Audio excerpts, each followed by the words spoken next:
What's up, everybody? Welcome to State of the Nation, the Athletics Raiders podcast. Jimmy Durkin and Vic Tafur hanging out in Alameda. And, you know, the Raiders are playing the Chiefs this week, and I don't know that a whole lot of people want to talk about the Raiders and the Chiefs. Not a great matchup for the home team.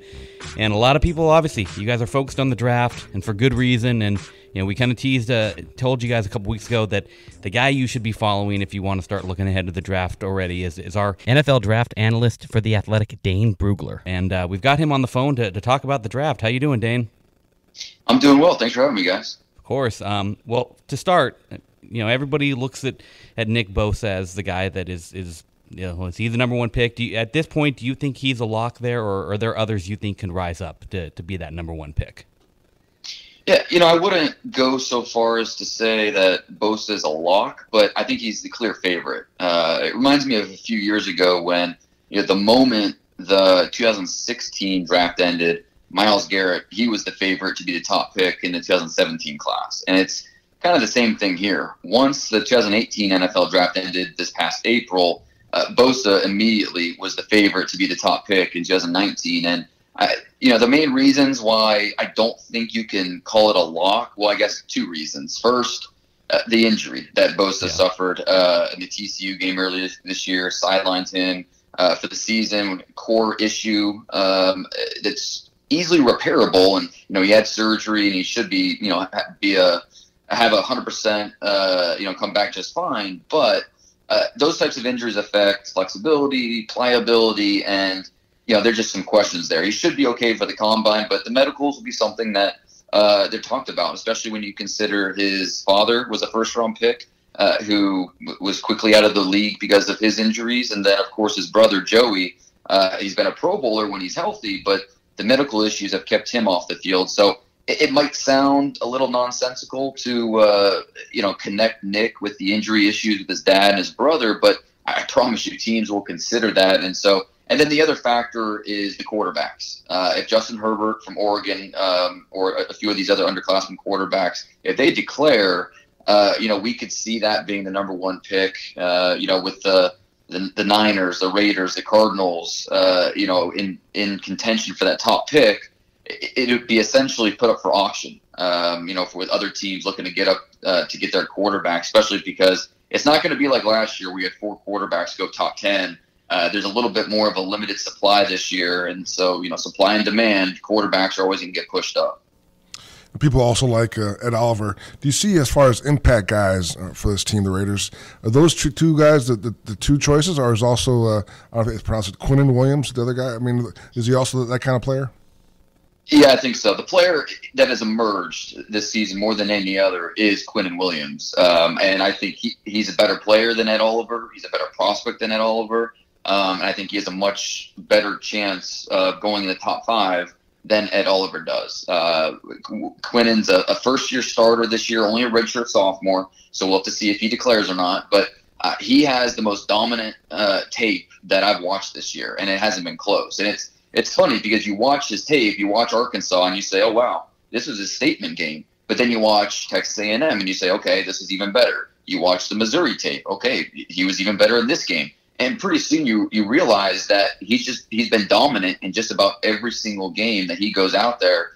And, you know, I'm not prone to hyperbole with these prospects, but he's having a special season. And, you know, what's so impressive is how he wins. He doesn't rely on just, you know, one strength, you know, speed or quickness. He can beat you in a lot of different ways, from quickness to power to technique. If I'm a blocker and I'm preparing for his speed, he'll overpower me with just his pure strength. If I'm a blocker and I'm looking to anchor down, protect against his power, he's going to use that initial burst or his hand technique to penetrate gaps. So his ability to use different gifts in unison is really impressive, and I think that's why he's going to be in contention for one of the top picks.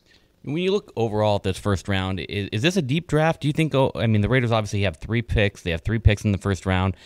Is there a good potential? Can they expect to get 3 guys that are impact players with those 3 first-rounders?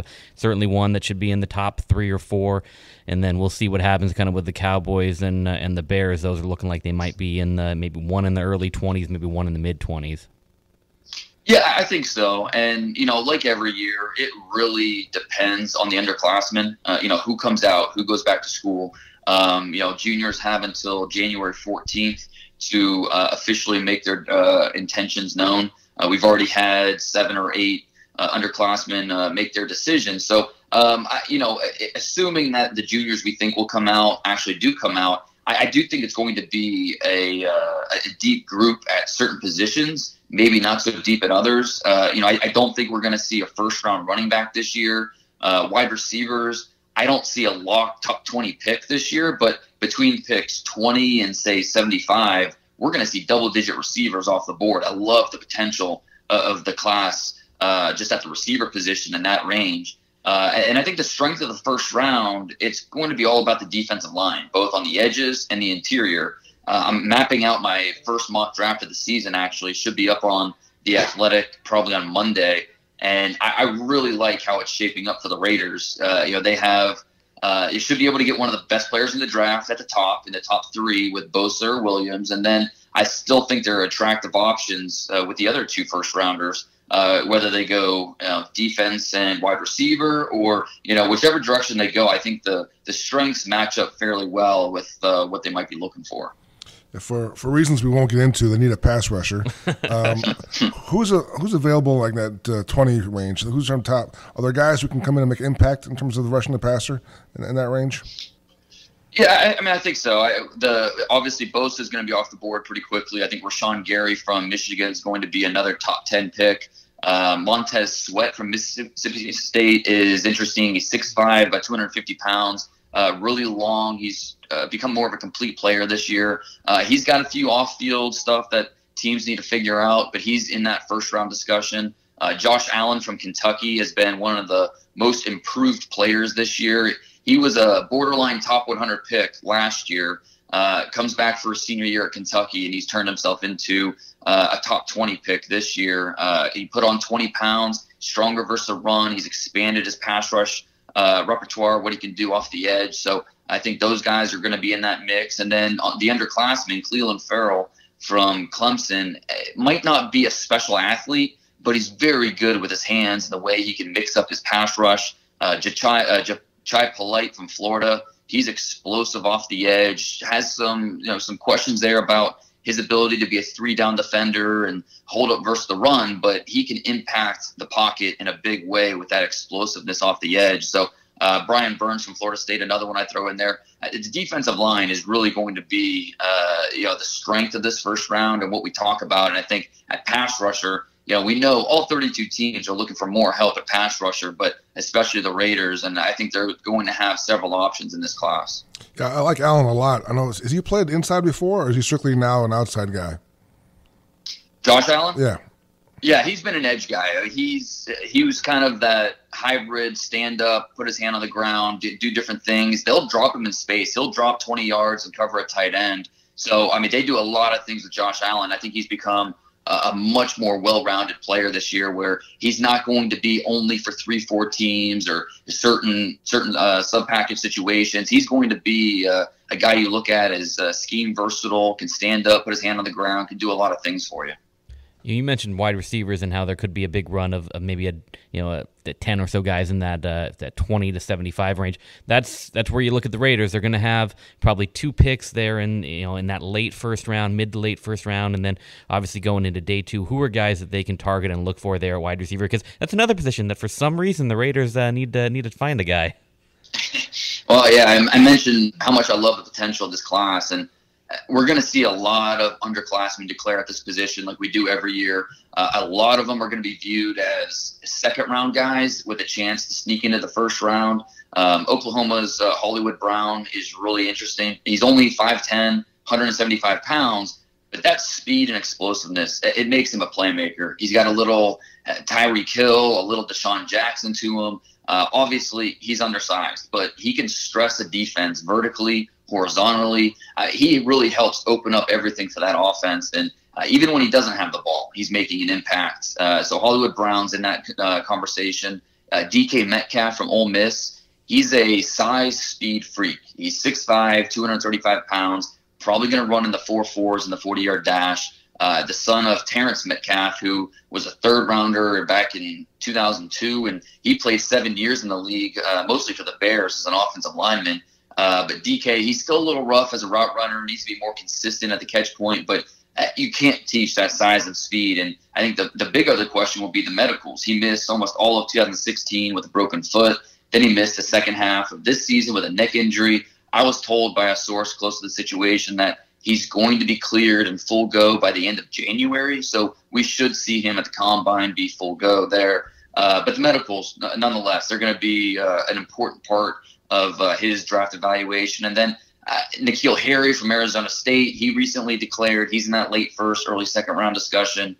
J.J. Arcega-Whiteside from Stanford, if you're looking for that basketball player on grass, a guy who can high point, he can box out, he can win at the catch point. That's Arcega-Whiteside. A.J. Brown from Ole Miss, Kelvin Harmon, NC State. So there's going to be no shortage of wide receivers, and not only wide receivers, but different types of wide receivers, depending on what you're looking for, the size, speed, the different strengths each one of them have. There's going to be a lot of different receivers to choose from. Let's get back to the quarterbacks. So if Herbert does not come out, are there any other quarterbacks you feel can be guys who can contribute, their first season? And the reason I ask is not because the Raiders may draft one. I'm thinking in terms of Derek Carr's trade value. If there's aren't a lot of quarterbacks available in the first round type guys, might make his trade value actually increase. Yeah, and I actually put up a piece on The Athletic today breaking down the underclassmen quarterbacks and whether or not they're going to go pro or not, the reasons why they're going to stay or reasons why they might go, with some input from some NFL guys in there. It's going to be interesting because it's not a strong class of quarterbacks. Like I said, we're not going to see 4 quarterbacks go in the top 10 this year. Justin Herbert from Oregon, he has the biggest decision to make. He's going to be quarterback number 1 for a lot of teams around the league. But in this piece that I wrote, a scout told me he thinks it's 70-30 that Herbert's going back to school. So, then Dwayne Haskins from Ohio State, he becomes the next guy. Presumably for a lot of teams, he'll be the top quarterback. Daniel Jones from Duke, an underclassman who's expected to come out. Jarrett Stidham from Auburn. There's plenty of quarterbacks that, there's things to like about them, but they're not slam dunk first round picks. And especially in terms of readiness, I don't think there's a lot of guys you point to and say, definitely they're playing year one and, they're going to have a solid rookie season. Even in the senior class, you have Drew Lock from Missouri, a guy who's coming from a spread offense where, Derek Dooley, the new OC there, he's implemented some pro-style techniques, but for the most part, it's a lot of spread. It's a lot of one read option routes. So the Senior Bowl will be big for Drew Lock and determining kind of where he ends up. I think he's going to be a first-round player, the first senior quarterback off the board. Will Grier from West Virginia, he's a second-round option. He's got a loose arm, loves to push the ball downfield, but there's some issues with his pocket presence, issues with him dropping his eyes and then being able to negotiate the rush. But in terms of who's the quarterback who's most ready to play right away, that's probably Ryan Finley from NC State. He doesn't have a huge arm. He can be a little sluggish at times in the pocket, but he can deliver with touch. He can deliver with timing. He reminds me a lot of Nick Foles as a prospect. I'm not saying he's going to be an eventual Super Bowl MVP, but he's going to probably be a third-round type of guy, projects as a backup, capable of step in as a starter. So this quarterback group, it's really going to be dependent on the underclassmen in terms of who's going to go high and in what order they come off the board. All right, last question here. We threw it out on Twitter. We're going to let one of our listeners ask you one question. This comes in from Andrew. Where would be a good spot to target a middle linebacker in the draft? It feels like this team desperately needs a quarterback of the defense, someone in the mold of Bobby Wagner or Luke Kuechly. So where do you think? Where's a good spot to target a middle linebacker? The Raiders traditionally have not valued that position highly. I mean, they've not gone after high-round linebackers in the past, and it's been kind of a black hole for them. They have not had a good middle linebacker in a long time. Well, if they go that direction in the first round, I think Mack Wilson from Alabama makes the most sense. 6'1", 240 pounds, can do a little bit of everything. I mean, he can drop in space, he can blitz, he can play the run. He's a true three-down guy who you see him each game getting better and better and better the more action that he sees. So if Mack Wilson declares, I think he's in that mix. Devin White and Devin Bush are two linebackers that I like quite a bit, but I think they're better suited on the outside using their speed and their athleticism. I don't see them as true inside middle linebackers. So if it's in the first round, Mack Wilson's the guy. If they wait until the second or third round, you got guys like Tavon Coney from Notre Dame, who's a senior, who one of the better linebackers this year. Jelani Tavai from Hawaii is a player I really like a lot. Another guy like Mack Wilson can do a little bit of everything. So I don't think it's necessarily a strong group of linebackers where they're gonna have plenty of options in each round. But where they're going to be picking, I think there will be at least someone that they're going to have their eye on that would make some sense. Actually, one more for you. I know it's early, but give me your sleeper, like your best guy you think right now you're excited about, a guy who's not maybe a first-round pick, but you think has huge upside. I think it depends on the position, because I think each position you can point to and say, they're going to be a big-time player. I mentioned Tavai. This is a guy that no one's talking about right now. He hurt his shoulder. He's been out most of the year. Plus, he plays at Hawaii, and a lot of people don't talk about Hawaii prospects, but this guy's 6'3", 235 pounds, and he moves really well. Reminds me a little bit of Leighton Vander Esch, just in terms of what he can do on the football field. I don't think he's quite at that level, especially in terms of being a first-round pick. But I think Tavai is going to be a solid starter in this league, and a guy that not a lot of people are talking about. At wide receiver, Emmanuel Hall from Missouri. He's a speedster. He can take the top off a defense with his speed, straight line speed. Another guy that not a lot of people are talking about, but he's I mentioned the wide receiver talent in the 20 to 75 range. Emmanuel Hall is absolutely in that conversation. So a wide receiver from Missouri, Drew Lock's favorite target, a guy that people need to talk more about. Nice. I think Raider fans will take both those guys. Definitely. All right, Dane. Well, hey, we really appreciate it. We'll look forward to seeing your mock draft out next week. And everybody follow Dane on Twitter at DP Brugler. And he's our NFL draft analyst for The Athletic. We really appreciate the time. Anytime, guys. Thanks. Thanks, bud. All right, draft talk, baby. It's all draft all day. There you go, Raider fans. Get off my back. We talk some draft. You got names to start Googling, to start watching film for, to enjoy during the bowl season. Dane knows those guys a lot better than we do, and that's some good stuff. Yeah, I started watching more college football as the years gone on, because that's what we do. But I do like Josh Allen. It's a guy I like a lot in terms of just his playmaking ability. And I also like a guy in LSU cornerback, Greedy Williams. Any playmakers, any guys who actually can go get the ball. So that's what I'm looking for when I watch these college guys. Yeah, that LSU Texas A&M game was that wild on Saturday. That was nuts. That was 7 overtimes. That's the problem with college football. I mean, the defenses are so bad, and the coverage is so bad. And there actually is a guy that's actually good. He really jumps out. Like that guy actually can play a little bit. So it's hard to find cornerbacks when you watch all these college games, because there's so many guys just running free, and the scores are ridiculous. But whatever, that's just the way the game's going these days. Kind of an interesting point that you made there with the fact that, and Dane mentions talking to somebody that says only maybe a 30% chance that Herbert comes out this year, and if he does, he's the one guy that's really kind of considered the top of the heap of this quarterback class. It's not like last year where there were 4 first-rounders, and it kind of creates a good problem, but then a bad problem. Okay, maybe it makes Derek Carr, it gives him a higher trade value. But if you trade him, you got to replace him, and But here's my thing: if we're doing this major rebuild, does it make sense to have a quarterback you're paying $25 million a year, who is not? For whatever all of Carr's strengths and what he does, he's not really he's not broken through. He's not proven he's a top flight guy yet. I know he had the flashes in 2016, but you need to build on that. He needs to repeat that. Yeah, he's not a top 15 guy right now. So if you can get a first round pick for him, I'm looking at teams like the Giants and the Jags.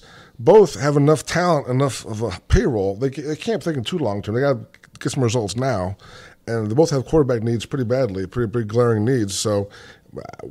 Can you get the first-round pick for Derek Carr? You probably can if no one else is out there in the draft. So I think it'll be very enticing and very very interesting to watch what plays out during the draft. They can trade Carr to Jacksonville.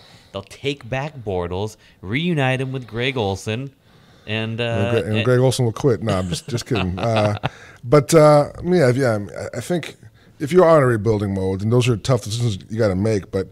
Yeah, if you can get Bortles in the first back for Carr, who says no to that deal? Yeah. I'm not sure who does. Or the Giants. The Giants are realizing that they have too much talent on offense to go with Eli Manning. Yeah. There's nobody behind him, and you can't draft a guy who's going to jump in and play this year. So do you sign some veteran guy who's or do you try and roll a dice and think there's still a lot left? And scouts around the league and coaches still love Carr's arm talent. I mean, there's definitely a lot there to work with. So I think his trade value is still pretty high, especially when you look at the guys the Raiders traded this year.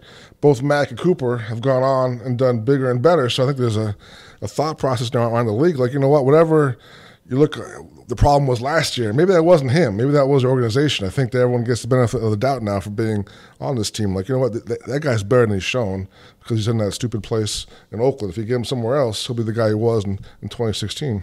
Gruden's supposed to be this big quarterback guy. If a quarterback can't succeed with him, right?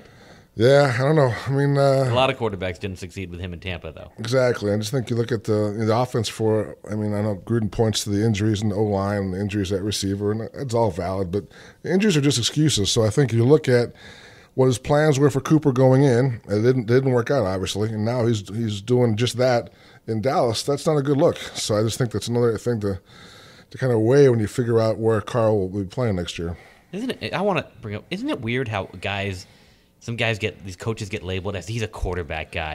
And you look at Gruden, obviously he worked with Favre, he worked with, he got Gannon into an MVP level. And then, I point to a guy back like Jeff Tedford. He got Kyle Bowler drafted, and then Aaron Rodgers kind of, does his own. It's weird how some of these guys, there's maybe because of one or two guys that they work with, suddenly get labeled quarterback guy, and then they're for the rest of their career are considered a guy that's a quarterback guru when maybe the evidence doesn't continue to point to that. Yeah, I agree. I think that name definitely, that term gets thrown around way too loosely. I think look at a guy like Andy Reid. That's a guy who that's a quarterback. His guy. track record proves that he does all his moves, whether it's trades or free agencies or drafts. He gets guys that are better with him, and like Mahomes is now having an incredible year. So and that's a lot due to Mahomes, but also to Reid kind of carving out a nice offense for him. So yeah, I think Gruden's got a lot to prove in that area, and I think this year has not been a positive for him as far as being a quarterback guy. Yeah, well, I want to talk to you about a little more about Derek Carr, and you wrote the story on Monday that went along with our NFL Blitz package, actually Tuesday, I guess, and about the asking the question, and I know you talked to Derek a little bit one-on-one about this. Is he too nice? And he, as he told you, it's kind of a label that's followed him around for quite a while. I mean, what do you think there? I think it's tough. I think he definitely wants to be true to himself, and he's a very religious, very positive person, which I think is great. I think it's hard when you lose this many games. Like he was 0-10 as a rookie, and I think there was that one I mentioned in the story. There's a quote that stuck with him where he said, "I'm going to be the same guy 0-8 that will be 8-0." And fans don't want to hear that. Fans don't want to see that. They want to see, I'm pissed off. I'm going to start calling guys. Like Big Ben today said he can call guys out. It's his job as a captain. I can call guys out whenever I want because that's part of my job. There's different approaches. I think that's not Derek's style. I think in this locker room, there's questions. I mean, I think he's a leader, but in terms of now we're through his second major rebuild in 4 years, 5 years. So that's not good. And so he's the one constant. So I just wonder is his methods work? Is his style work? I mean, I know it's worked for him, but does it work for this team and for guys around him? I'm not sure it does, but I think it's tough. You always got to be who you are. I think that's what I like about Derek. He's never going to apologize or be someone he's not. I'm just not sure that that approach may need a little tweaking at some point, I think, in terms of when you have these rough periods and teams looking for something different than the usual, it'll get better. Yeah, I'm positive things will turn out next week when they're not going to. Because losing stinks, and there's no proven way to deal with it. There's no manual how to turn around a loser to a winner. So I know he wants to win. I definitely believe that, but I just don't know if he has the answers as far as how we should approach it. All right, well, let's move on back kind of to Gruden and Andy Reid, this coaching matchup, two guys that know each other well, and both guys had a chance to speak about each other today, and you were on the conference call with Andy Reid and his take on Gruden and how he can handle this whole rebuilding process. Right, and they both said they're really good friends, so, I mean, there's no way Andy Reid's going to say anything less than flattering about John Gruden. So you know what, he said – he's doing this because he has to. This is teared down. He's the only guy who knows how bad it is. You got to trust him based on his record and the ring he has on his finger that things will work out okay. So that's, I think, a message to Raider fans, which I'm not sure they're going to accept. But you have to kind of take him at whatever he's doing it's going to work out just fine. So that's easier said from a distance when you're playing him twice a year. But that was what Andy Reid said today. Yeah, I mean, Mahomes, I mean, yeah, like you said, they're very good friends. They like each other. I mean, Gruden actually said about Andy Reid, we know how much Gruden is obsessed with football. He said of Andy Reid, he might be one of the few guys I know who likes football more than me.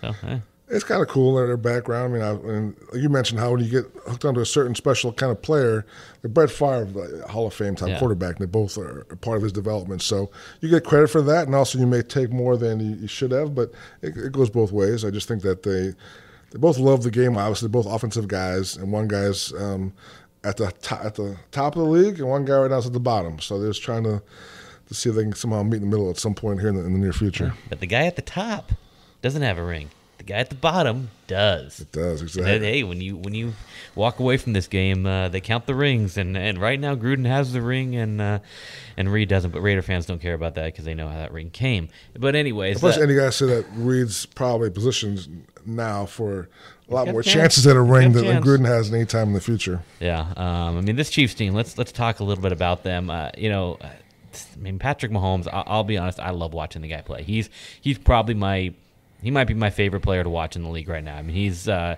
know Gruden talking about him. Yes, his overall skill set is sickening. He's double jointed. He can throw with either arm. He can get all over the place. And he called him a young Brett Favre. Gushing praise for Patrick Mahomes, and I think most of it deserved. Yeah, I love Favre, and you see a lot of that game, his game, and Mahomes, just a guy who makes plays. When in football, when things break down and you can make plays, it's not only huge for your team, but it's devastating to the defense because they've done everything right for 5-10 seconds, and they still get punished. So I just think that something missing from the Raiders' offense for sure, because when things break down here, they just break down. There's not a lot of plays that are made out of the ruins. So I just think Mahomes, to do this now, his first year playing it every week, and just in terms of the upside, it's just kind of ridiculous. I just think you look at a lot of it's because of his weapons. I mean, this offense is loaded. I mean, they have so many guys they can throw the ball to or they can run the ball. I mean, it's really unfair, especially for a team like the Raiders who don't have anybody on defense. So it's just the spread's 15-point spread. It is what it is for a reason. I mean, it's not a close match. It's not a good matchup. Yeah, I mean, you look at it. Mahomes coming into a great situation here. The Chiefs trading up last year to take him. If you get drafted at number 10, you don't usually go to a team that's been a fairly regular playoff team for the last few years. He did. Gets drafted at 10, making number 10 money on a good team. Gets to spend a year sitting behind Alex Smith. Got to play in Week 17 last year because they had it all locked up, so we got to get a little taste of it. And then they trade Alex Smith. And, I mean, he steps into a situation where he's got Travis Kelce at tight end, Tyreek Hill. I mean, him and Tyreek Hill, that's such a perfect combination because he's got the monster arm, and Tyreek Hill is the fastest guy in the league, can go get it. You've got Kareem Hunt at running back. I mean, he's got everything you want to give a young quarterback, and he's got a great coach. And even Sammy Watkins, people forget about Sammy Watkins. He's still pretty good. I mean, he'd be number one guy on a lot of teams. So it's just a ridiculous amount of talent. I just think. It's just amazing how things worked out for him and the Chiefs, just how well things kind of it was all just planned out perfectly, and now here they are just arriving at the same time. And another challenge for the Raiders, as if this matchup against the Chiefs couldn't be, tough enough. Chiefs coming off a bye, right? And Andy Reid coming off a bye. I don't have the stat in front of me, but I think it's something like. Yeah, I know at one point it was like 17-2. Yeah, it's really good. It's like Andy Reid does not lose off a bye, and especially against teams that can't rush the quarterback. And like Gruden said, they're healthy, they're happy, and they're ready to roll. I mean, you caught a Chiefs team that is really looking to hit its stride. They're definitely thinking in terms of winning the ring this year. That's what their sights are on, and so they're not going to take teams lightly. They're not going to look past the Raiders, and they play them twice now in the next 5 weeks, and. Again, it's just that offense against the defense with no playmakers just seems like a horrible thing to watch. But we'll watch it. We'll watch it. You watched Sunday's game from Baltimore. I watched it from home, and our comments when we saw each other today were it was watchable for a little while, and part of that was probably on John Harbaugh because he wasn't running the ball enough in the first half. But it was Gruden today said he liked the way they played, and I mean I guess if we're grading on a scale. For some portion of the game, they played okay. Yeah, I guess John's grading it just on how hard they play because they're definitely playing harder. I mean, definitely the low point was the Niners game. They've kind of bounced back from that, and they're competing. Young guys are competing. Old guys are competing. I just don't know if there ever was a moment in that game where I thought They can win. They're going to win. I just think that for some reason the Ravens didn't run the ball in the first half, which to me is really I still can't figure that out. But because they ran for 170 yards in the second half, and then Gruden said Guthrie did a good job. I know Gruden's trying to be very positive and everything's hunky dory and rosy, but just his comments to me this year are just strange. Like, not only say Guthrie did a good job on Sunday, but he praised Brandon Parker, who gave 3 sacks in 3 straight plays. Thought he's still coming along well. I mean, talk about Jacquez Smith, who sadly has Achilles injuries out for the year, but said he played well. But he didn't. I mean, he didn't play well. I mean, Brandon Parker didn't play well. I mean, Paul Guthrie did not do a good job on Sunday. I just don't understand. I mean, what happened to the old Chucky? He's lifting him up. I know. This year is all about lifting him up. He knows they're not going to win, so he's going to lift him up. I get it, but I just don't. I like honesty. I like truth. I just don't. I know what he's doing, and I get it, and I know we got 5 weeks left, but can you imagine?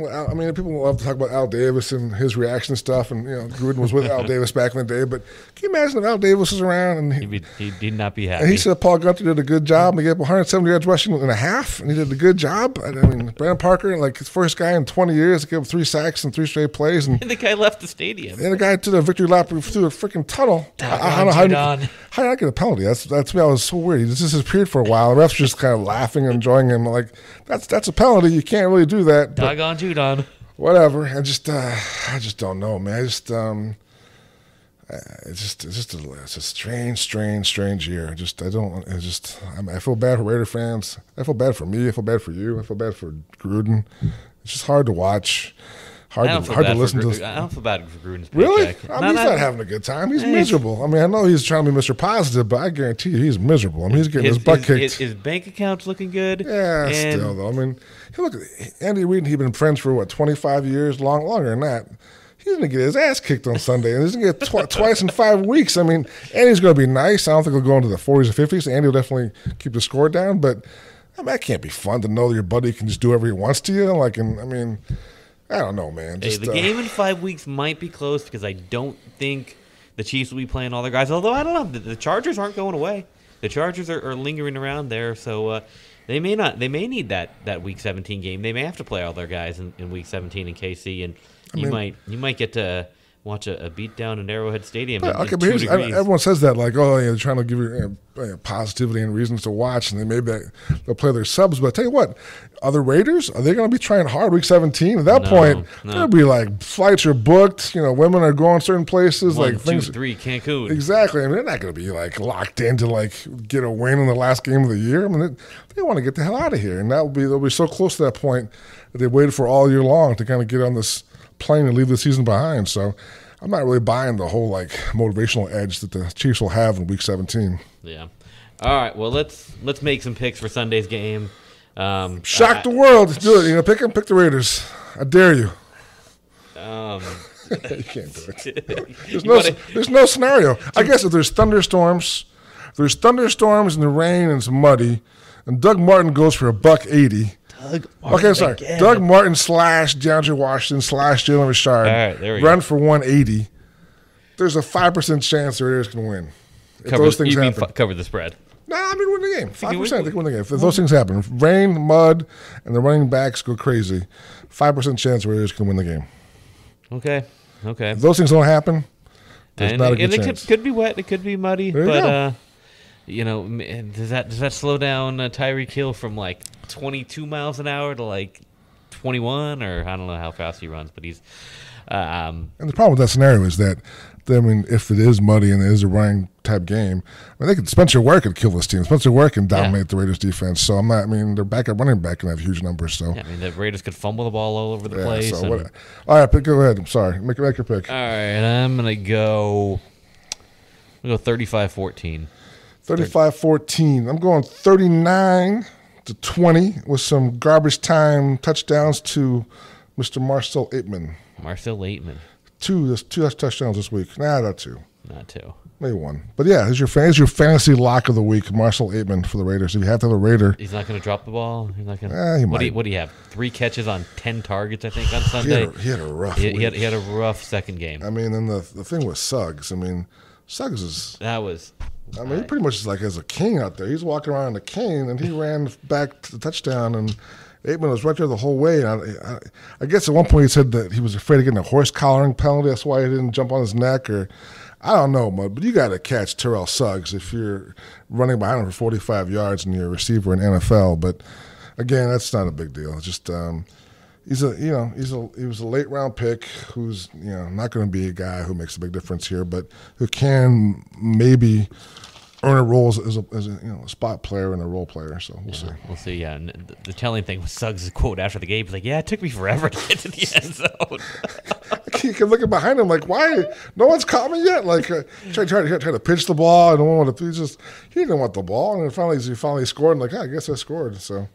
We've had some good opposing team quotes this year. You had that one, the week before in Arizona. I forget which player it was. It was like, man, this Raiders are trying to lose games and we lost to them. It was the running back. It was David Johnson. David Johnson. Yeah, they're tanking. They're trying to lose games and we lost to them. Yeah, which is true. I don't know if it's true, but I think there's not a lot of respect for the Raiders around the league, and I think that's whatever, deservedly so. So we'll see what happens, man. But.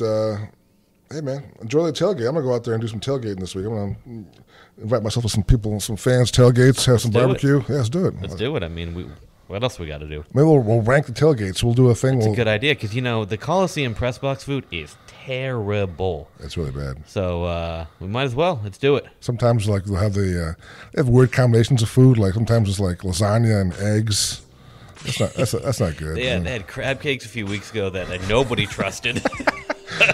And then if you forego the pregame meal and you hold out, and the halftime hot dogs are just not. I've never had one. I've had a couple in my day. I wasn't happy about them in hindsight, but sometimes you gotta do it, else you're gonna be hungry. But the hot dogs are not probably picked out from the best ones around the stadium. It's probably the ones that are the reject pile at the Coliseum, which is not ideal. Maybe we'll walk around with the microphones, talk to a few people, and play it on the podcast after the game. All right, if you're listening to this, send us a note on the Twitter, and we'll reach out and say hi and eat some of your barbecue. All right, sounds good. Catch you guys on Sunday. All right, guys, peace.